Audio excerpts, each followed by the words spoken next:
Hello everyone, this is the video of the behind the scenes for Silent Hill Town and Bricks, and the following videos will contain information on how the video came to be, a bit about the animation, the monster making, the set building, and the effects and all that, and so on and so forth. And it'll be cut into episodes as well, and released alongside the other episodes. So I hope you enjoy. I'm doing this video purely for fun, and also that because Silent Hill so far has been the biggest project I've done so far, and I thought I'd get the most out of this video. Basically, a lot of people always ask me questions on, and I also ask other people questions on how they make Lego animation, and so hopefully here I can tell you a bit about that, and you can go on and make your own videos. So I hope you guys enjoy this video.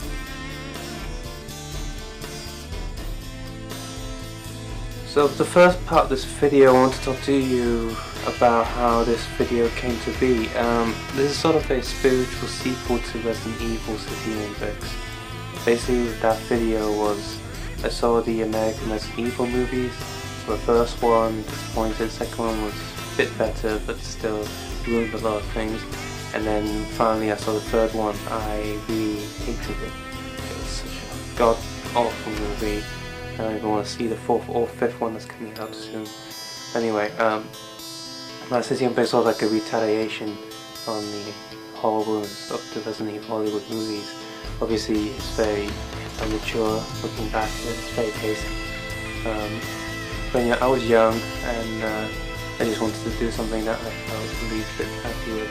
But basically I wanted to create a story that was set within the world of the video games, much like that Resident Evil Degeneration, which came out after I made the video and I really enjoyed.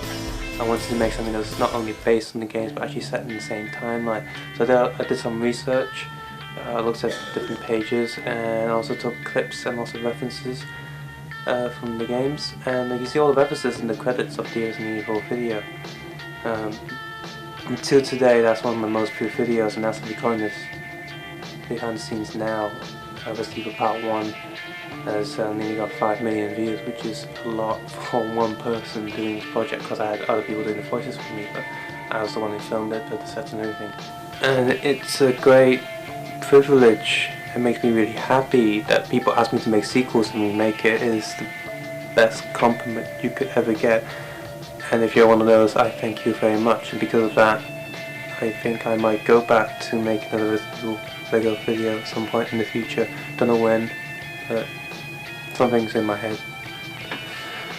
And so, because of that, I thought I'd move on to one of my next favourite horror video games.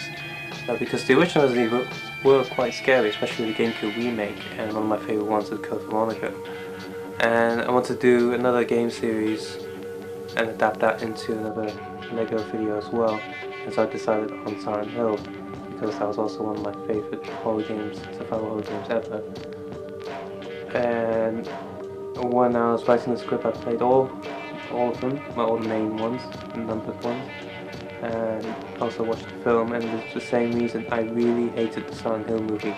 I liked the start, but as soon as it got to the middle point, everything after that was just god awful. So I decided to make a Silent Hill video based and also set in the same timeline. So while researching all of the details of Silent Hill, because it's such a big and convoluted story, I picked a spot where nothing happened during the timeline, like there's not much going on, so I could fit my characters into the same world of the video games. Silent Hill Wiki is a great place to do research for that, and they also tied in really nicely with all the mess the American games did. But enough of that. So after researching everything, I decided to write the script, and the script was finished in 2008.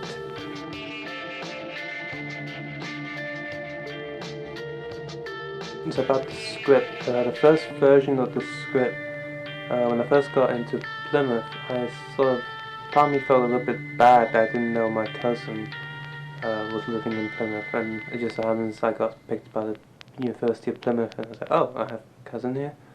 Uh-oh. And So part of me felt bad, and then I was feeling talking. She's with this theatre group called the Wranglers, and they mostly do musicals and sort of pantomimes. And they do a few serious stuff. I really enjoyed the Fiddler on the Roof. The rest of the stuff is more aimed at children. Not bad, so if you're in Plymouth, check them out. But anyway, so I wrote a script based on my character looking for his cousin. I finished the script, I let my dad look at it, and he said, oh, that's quite interesting. But after that I realised how busy my cousin constantly was, and it meant that to get her to do any voice acting would be 99% impossible. And during that time I got my first girlfriend. That was when I changed the script into my character looking for his girlfriend, and swapped different names around, changed the script. It's not too heavily changed, but about 30% of it was changed, and what you see now is version 2 with all the changes. Each episode of my script is usually about 10 pages long. Usually I highlight it so I know how much I filmed. I look at the screen, see how much I filmed, highlight that bit so I know I filmed it, so keeping track of where I am. While writing the script, I would have constantly look at this Silent Hill map, and making sure that my characters were actually going in the right direction, so they won't jump from one side of town to the other side and then jump back. So if you watch the story, notice it. You notice that the characters are actually travelling in the proper fashion from one street to the other, and not jumping across to the other side of Silent Hill. Something is following actual order. During recording the dialogue, I will also highlight what I've recorded again, just so I can keep track of what to say next. So that was the script, and after I wrote the script, it took me a while to finalise it, change a few things here and there, and get it up to a certain standard, and then get people to do voice acting.